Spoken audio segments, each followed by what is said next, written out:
Good morning students. So previous video में मैंने आपको एक्टिविटी नंबर 5, 6, 7 करवा दिया था, okay, of chapter number 5 we can invent. So today we'll start with our next activity, that is activity number 8 on the page number 42. So let's begin with the reading. When people invent something, they want everyone to know that the idea belongs to them, especially if it is a completely new idea. सो यहाँ पे ये बताना चाह रहे हैं कि जो भी लोग ये कुछ ना कुछ इन्वेंट करते हैं, तो उनको ऐसा है कि जो भी वो इन्वेंट करते हैं वो सारा का सारा आइडिया किसको बिलोंग करता है, वो उनको बिलोंग करता है। क्योंकि उनका आइडिया होता है, वही मेहनत करते हैं, ठीक है, मतलब सोचने के लिए बहुत ज़्यादा सोचते हैं इन्वेंट करने से पहले, या वो कुछ ऐसा देखते हैं कि जिस वजह से अगर कोई प्रॉब्लम होती है, कोई प्रॉब्लम फेस कर रहा होता है, तो उसको सॉल्व करने के लिए वो फिर बहुत आइडिया लगाते हैं, सोचते हैं इसके बारे में, और फिर तब जाके वो एक चीज़ को इन्वेंट करते हैं, आविष्कार करते हैं, ठीक है। और उस चीज़ के लिए उनको ऐसा है कि जो भी वो चीज़ बनाएंगे, ठीक है, कुछ भी आविष्कार करेंगे, वो सब कुछ जो है उनके लिए कम्प्लीटली न्यू आइडिया रहेगा। सो इसीलिए inventors let everyone know by registering a patent. इसका मतलब जो इन्वेंटर्स जो है वो उनकी चीज़ें जो है वो उन्हीं की रहनी चाहिए, ठीक है। इस चीज़ के ऊपर वो कोई और दूसरा ना इन्वेंट कर दे, सेम चीज़ जो है वो दूसरा कोई इन्वेंट ना कर पाए, इसलिए वो इन्वेंटर्स क्या चाहते हैं कि सब लोग वो रजिस्टरिंग करे patent, okay. Registering a patent का मतलब क्या होता है कि क्यों इन्वेंटर्स को रजिस्टर करना पड़ता है पेटेंट, बिकॉज पेटेंट एक बिजनेस एसेट है, ओके। यानी कि ये एक बिजनेसमैन के लिए ही यूज़ किया जाता है। जैसे वो कुछ भी, मतलब they can be bought, sold, transferred और licensed like most other property they can use. मतलब इसमें क्या होता है, पेटेंट जो है वो उसको खरीद सकते हैं, बेच भी सकते हैं, ट्रांसफ़र भी करा सकते हैं, लाइसेंस करा सकते हैं। जैसे आप प्रॉपर्टी जो है मतलब उसको रजिस्टर करवाते हो ना अपने नाम से, तो वैसे ही वो चाहते हैं इन्वेंटर्स भी कि वो अपने नाम जो है वो इस जो भी वो आइडिया को इन्वेंट करते हैं, आविष्कार करते हैं, वो उनके ऊपर रजिस्टर, मतलब कि वो नाम उन्हीं का ही लिखा जाए, किसी और का नहीं।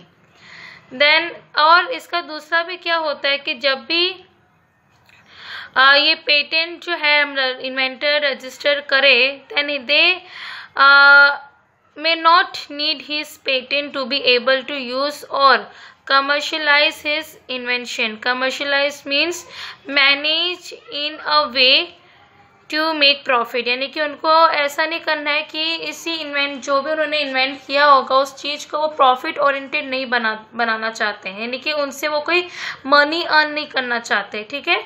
इसको काफ़ी ही मतलब एक सिंपल और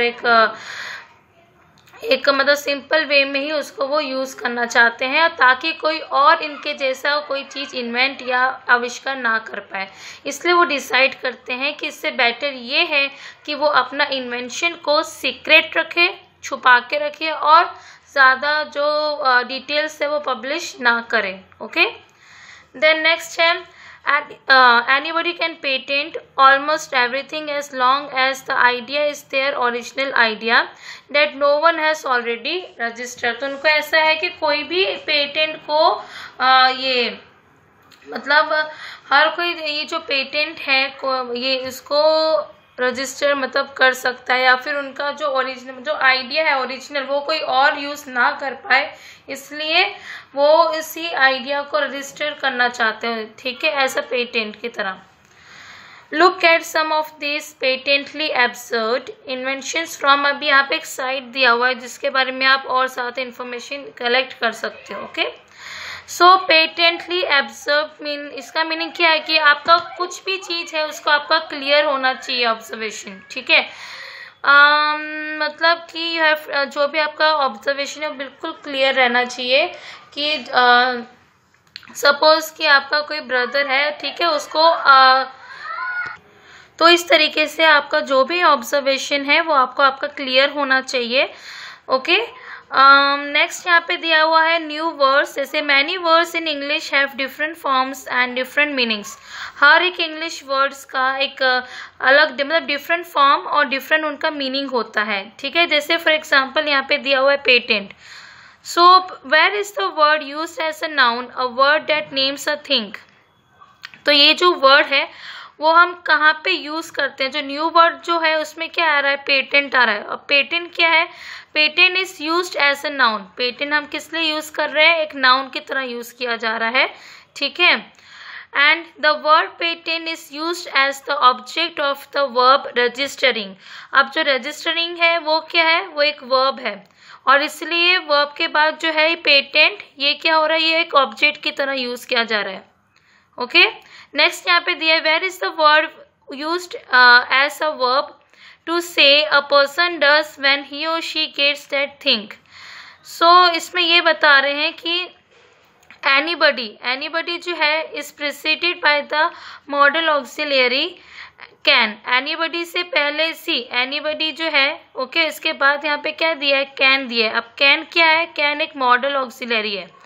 मॉडल ऑक्सिलरी क्या है? Model auxiliary is also a verb which is used for command के लिए, ऑर्डर के लिए, ठीक है, रिक्वेस्ट के लिए। तो ये सारे मॉडल ऑक्सिलरीज हैं, और इसको एग्जांपल्स क्या है? जैसे कैन है तो कैन का पास्ट टेंस में हो जाएगा could, shall, should, then may, might, okay. ये सारे क्या है? ये मॉडल ऑक्सिलरीज हैं।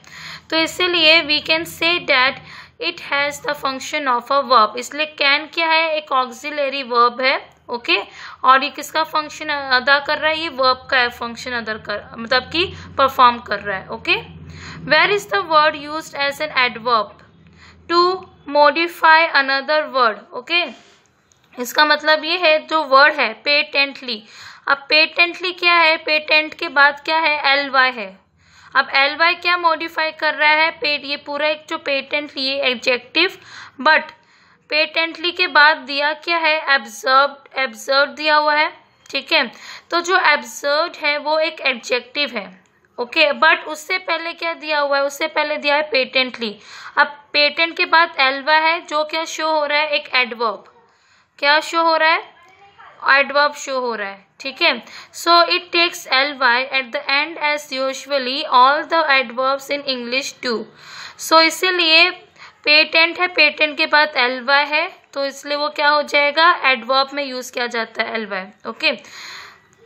नेक्स्ट यहाँ पे आपको क्या दिया हुआ है कि you have to choose one of the inventions. आपको दोनों में से कोई एक इन्वेंशन को चूज़ करना है। जैसे स्नेक वॉकर है और उसके नीचे दिया है dog umbrella. So study the drawing carefully to see how it works. अगर आपको ये जो ड्राइंग आपको दी हुई है ये आपको बहुत अच्छे से एनालाइज करना है, स्टडी करना है बहुत ध्यान से, एंड देन आपको एक डिस्क्रिप्शन लिखना है, और आपके डिस्क्रिप्शन में आपको बताना है कि किस तरीके से इन्वेंशन किया गया है और कैसे काम करता है और प्रॉब्लम कैसे सॉल्व करेगा, ओके। ये 3 चीज़ें होनी चाहिए आपके डिस्क्रिप्शन के अंदर। अब मैंने दोनों में से जो है कोई एक चूज़ किया है, जैसे डॉग अम्ब्रेला मैंने यहाँ पे लिखा हुआ है। सबसे पहले पर हम बात करते हैं स्नेक वॉकर। अब स्नेक वॉकर क्या है? जो स्नेक वॉकर है ये एक एनिमल जो है, ये एक प्रॉपर वे में एक रेप्टाइल है। जैसे आप देख रहे हो स्नेक क्या है? एक रेप्टाइल है, ठीक है। अब उसका जो मतलब मास्टर है, आपको पता होगा कि जो भी स्नेक होते हैं वो कहीं पर भी मतलब चले जाते हैं और पता नहीं चलता। अब वहाँ पे अलग कुछ कंट्रीज़ में क्या होते हैं कि लोग जो हैं वहाँ पे स्नेक्स को भी पेट की मतलब एज अ पेट वो पालते हैं उनको, ठीक है। और इसीलिए ये जो मतलब आदमी है इसने क्या किया कि इसने देखा कि स्नेक जो है कहीं पर भी चला जाता है, ओके, और उस मालिक को यानी मास्टर जो है इसका जो इसका टेक केयर करता है उसको पता नहीं चलता कि ये कहाँ चला जाता है। तो इस वजह से इसने जो है इन्वेंट किया होता है कि एक रस्सी जो होती है, ठीक है, जैसे हम डॉग्स को कैसे कहीं पर भी जाते तो हमारे पास एक रस्सी रहती है, ओके, एक रोप रहता है मतलब हमारे पास, जिस वजह से कि अगर डॉग्स कहीं पर भी जाए तो हमें पता चल जाएगा, उनके पीछे पीछे हम जाएंगे। तो उस तरीके से ही इस आदमी ने भी एक इन्वेंट किया। उसने क्या किया? स्नेक वॉकर मतलब कि एक रस्सी बांधी उसके गर्दन या उसके यहाँ पे, ठीक है, सॉरी गर्दन नहीं हुए है, बट उसने यहाँ पे बांध दिया ताकि, और वो रस्सी जो इसके हाथ में आप देख रहे हो उसने होल्ड किया हुआ है। तो इस तरीके से क्या है कि जहाँ पर भी ये स्नेक जाता रहेगा वो उसका जो मालिक है मास्टर उसको पता चल जाएगा और वो भी इसके पीछे पीछे जाएगा। और इस तरीके से जो स्नेक है वो मतलब कि खोएगा भी नहीं, और वो इसके मतलब मास्टर के नज़र में रहेगा कि मेरा जो स्नेक है पेट वो कहाँ जा रहा है। ओके, तो ये था स्नेक वॉकर। अब हम नेक्स्ट बात करते हैं डॉग अम्ब्रेला की। तो डॉग अम्ब्रेला मैंने यहाँ पे लिखा है कि most street dogs don't mind going out in the rain. ज़्यादातर जो स्ट्रीट डॉग्स है, ठीक है, यानी आपकी गलियों में काफ़ी ऐसे डॉग्स होंगे, जब बारिश का मौसम आता है तो वो स्ट्रीट डॉग्स हैं वो भीग जाते हैं, पर उनको कोई प्रॉब्लम नहीं है, मतलब वो उनको हैबिट है।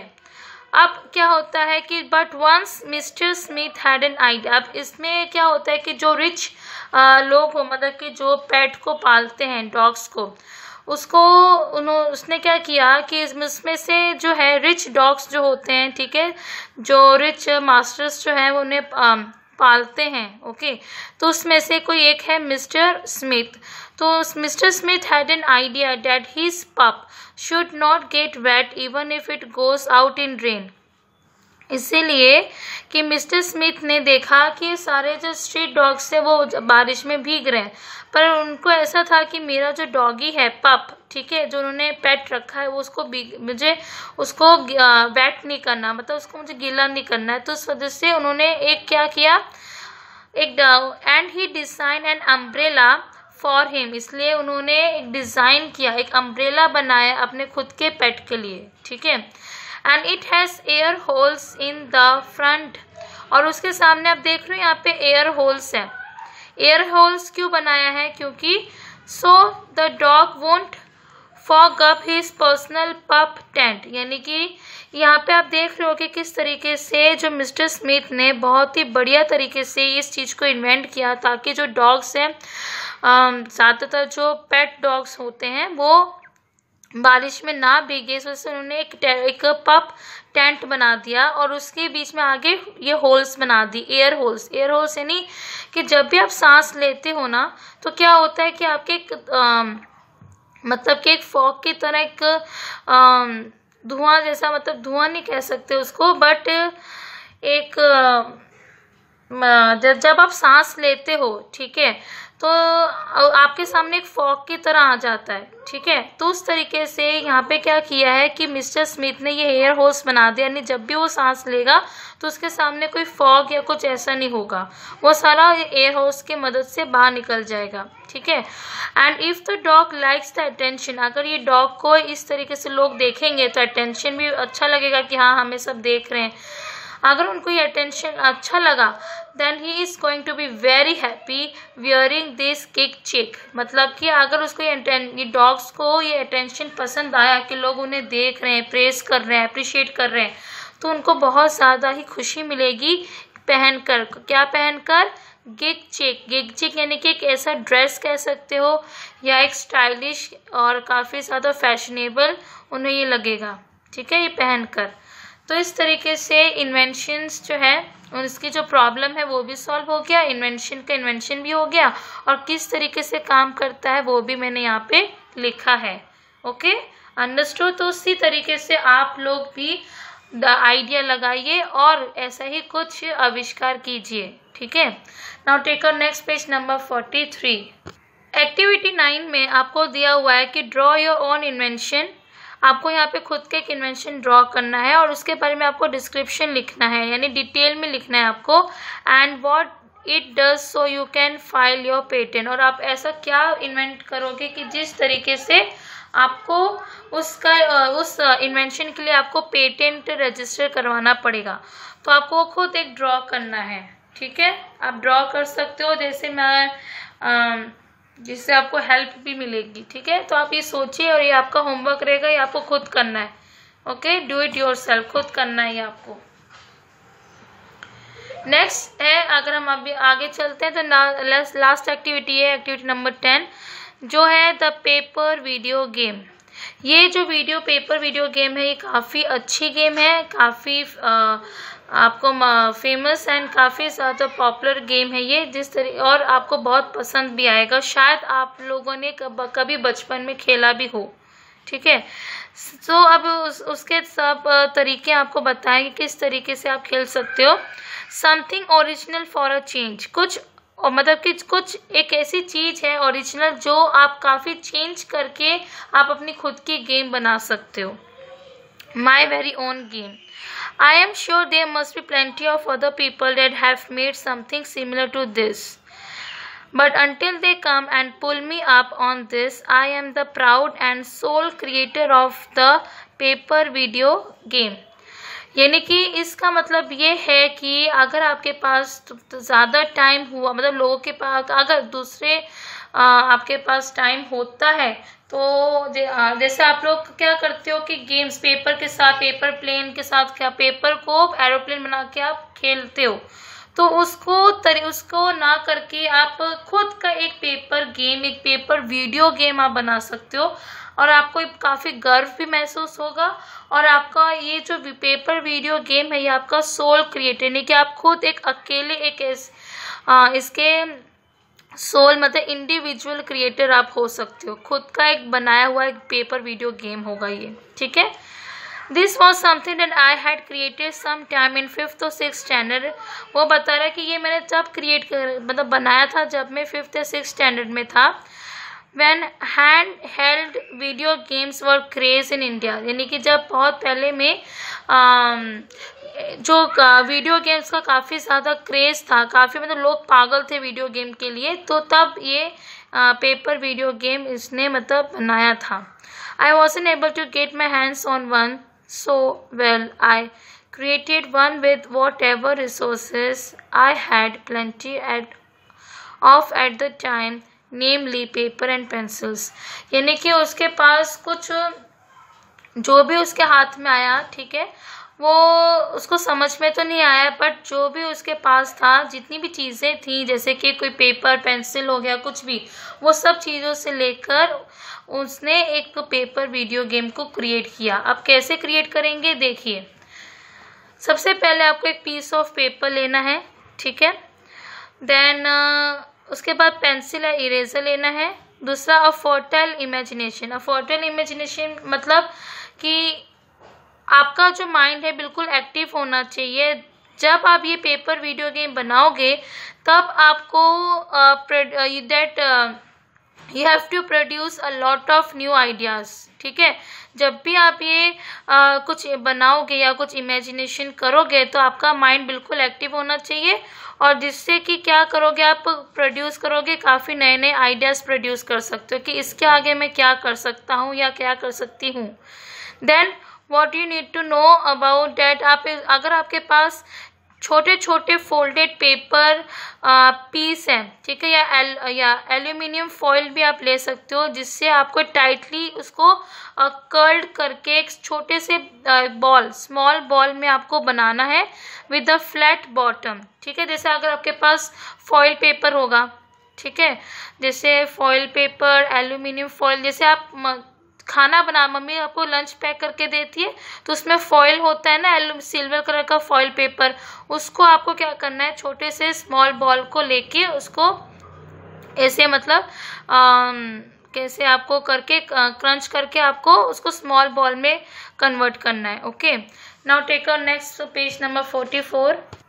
इसके बाद पहला स्टेप है, 3 स्टेप्स होते हैं। फर्स्ट स्टेप में क्या करना है कि आपको तो पहले ये सपोज ये आपका पास एक पूरा पेपर पीस ऑफ पेपर है, ठीक है, उसको आपको first fold the sheet of paper as illustrated. आपको सबसे पहले फोल्ड करनी है शीट, जिस इलस्ट्रेटेड मतलब जिस तरीके से आपको बताया जा रहा है उस तरीके से करना है। देयर आर 2 फोल्ड्स, करीब 2 फोल्ड करना है आपको। क्या करना है, 2 फोल्ड करना है। पहले तो फोल्ड 1, ठीक है, पहले तो फोल्ड 1, फिर उसके बाद दोबारा करना है फोल्ड 2 करके, ठीक है, वैसे 2 करना है। कैसे करना है देखिए, मैं आपको एक डेमो बता देती हूँ। जैसे आपने पहले ये किया फोल्ड, पहला फोल्ड हो गया, देख रहे हो, अब मैं यहाँ पे बता रही हूँ, फिर एक और फोल्ड करना है, ठीक है। इस तरीके से आपको चारों साइड्स में जो एजिस है उसके साथ चारों 4 एजिस में आपको ये करना है, ठीक है। This gives it a kind of spring effect. Spring मतलब कि देखिए एक स्प्रिंगीनेस हो जाएगा, ओके, ऐसा हो जाएगा, ये स्प्रिंगीनेस हो जाएगा। डोंट प्रेस टू हार्ड, ज़्यादा आपको हार्डली प्रेस नहीं करना है, एकदम हल्के वे में आपको रखना है। टू मेक फोल्ड टू, और फोल्ड टू जब आप करोगे तो बिल्कुल हल्का करना है आपको, ओके। नहीं तो फिर otherwise the paper loses its springiness, नहीं तो क्या हो जाएगा कि जो पेपर है वो स्प्रिंगीनेस वो मतलब खो देगा, ठीक है। Repeat for all 4 edges of the sheet of the paper, okay. तो आपको ये रिपीट करना है चारों में, एक में नहीं करना है, चारों एजेस में करना है, ठीक है। नेक्स्ट स्टेप 2 में क्या बताया है, draw your beautiful game on it. अब क्या करना है, इस तरीके से आपको देखिए 4 साइड्स को ऐसे चारों साइड्स में फोल्ड कर दिया। फोल्ड करने के बाद आपको ड्रॉ करना है, आपका ब्यूटीफुल गेम जो है उसको ड्रॉ करना है, ये इस तरीके से करना है। I created courses that my little paper foil ball had to make across with alternate courses and bonuses etc. Okay, so अब क्या करना है कि आपके पास सपोज यहाँ से स्टार्टिंग पॉइंट है, ये जो एरो आप देख रहे हो यहाँ से स्टार्टिंग है और यहाँ से एंड हो रहा है। अब आपको ना अभी क्या करना है कि एक पेपर लेके ना स्मॉल लेके, अब मैं आपको कैसे बताऊं, जैसे वेट मैं आपको बताती हूँ। ओके, तो आपको क्या करना है, जैसे ये पूरा पेपर है, ओके। मैं आपको डेमो यहाँ पे बता रही हूँ, जस्ट मैं ट्राई कर रही हूँ, आप भी कीजिएगा ट्राई ये। जैसे आप कोई पेपर ले रहे हो, ठीक है, तो ऐसे आपको ना इसके एजेस मतलब बना देना है, ऐसे लाइंस बना देना है पेपर के साथ और उसको आपको चिपका देना है, ठीक है। जैसे ये लाइंस बनाई हुई है ना, वैसे इसी तरीके से आप पेपर के साथ आप इसको बना सकते हो। अब इसके बाद क्या करोगे, सपोज अगर आपके पास जो फॉइल पेपर होगा तो फॉइल पेपर को आपको ऐसे राउंड या ऐसे करना है, ठीक है। राउंड करके उसको अच्छे से एक स्मॉल छोटे से बॉल की तरह उसको अच्छे से बना के, यहाँ से स्टार्टिंग पॉइंट है आपका, स्टार्टिंग पॉइंट से roll roll roll roll roll roll roll roll करते करते एंड तक आ जाएगा, ठीक है। तो उस तरीके से आपको करना है। Then draw your controls on the paper and voila. अब वॉइला जो है ये एक एक्सक्लेमेशन है, यानी कि देयर इट इज, यानी कि आपका वो सब रेडी हो जाएगा, जो भी कंट्रोल्स आप करोगे, ठीक है। जैसे कुछ भी आप बीच में लगा सकते हो, तो क्या है कि जो गेम आपकी बॉल है वो यहाँ से जाते जाते फिर यहाँ से भी जा सकती है, अपने डेस्टिनेशन तक पहुँचना है उसको, या फिर ऐसे करते करते यहाँ पे आपने ये करते यहाँ तक पहुँच जाएगी। तो उस तरीके से आपको गेम जो है करनी है, आपको ट्राई करना है, खुद का गेम आपको इस तरीके से बना सकते हो। लास्ट स्टेप 3 में, now place a little ball at the start and navigate it through the meandering courses with your controls. Meandering मतलब कि एक सेट ऑफ डायरेक्शन, आपका खुद का एक सेट ऑफ डायरेक्शन आपको यहाँ पे रखना है, ठीक है। कर्व्ड वे में, ऐसे कर्व्ड होना चाहिए, एंड देन आपका कंट्रोल होना चाहिए, ठीक है। उस तरीके से आपको रखना है ये, और आपको स्टार्टिंग पॉइंट में अपनी स्मॉल बॉल, लिटिल बॉल आपको रखनी है, एंड देन आपको फिर वो गेम खेलने स्टार्ट करनी है। Like I mentioned earlier, making your paper foil ball flat at the bottom, बिल्कुल फ्लैट होना चाहिए, ओके, ताकि आपकी बॉल जो है वो इजीली उसमें चली जाए और रोल करते करते वो एंड तक पहुंच जाए।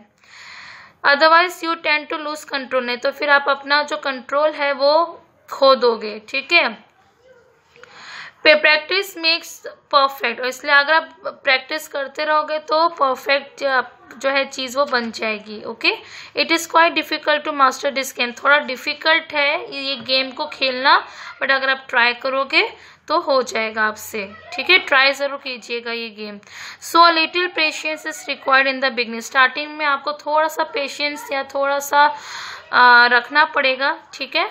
But once you master the art of moving your little ball, you can never get bored at the railway station. Okay. अगर आपने स्टार्टिंग में तो आपको थोड़ा सा मतलब कभी जा भी सकता है, नहीं भी जा सकता, थोड़ा इधर उधर होगा, पर उसके लिए आपको थोड़ा पेशेंस रखने की ज़रूरत है। पर जैसे ही अगर आप ये डालने में, बॉल डालने में और खेलने में अगर आप मास्टर बन जाओगे, ठीक है, प्रैक्टिस करते रहोगे, रोज़ रोज़ खेलोगे, तो आपको अच्छा भी लगेगा। और फिर उसके बाद कि किस तरीके से आपको अपनी बॉल को मूव करना है, ठीक है। हर एक जो आप देख रहे हो इसमें किस तरीके से मूव करना है, अगर वो आपको आ गया ना, एक तो आप मास्टर बन जाओगे, तो आपको ये गेम जो है बिल्कुल भी बोरिंग नहीं लगेगी। समझ में आया? एक रेलवे स्टेशन जैसा नहीं लगेगा कि यहाँ पे रुक गई, यहाँ पे रुक गई, ऐसा नहीं।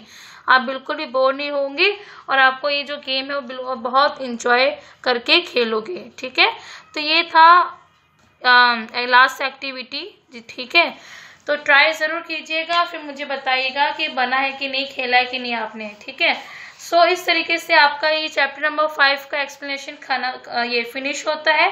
कोई भी डाउट है आप मुझसे पर्सनली पूछ सकते हो।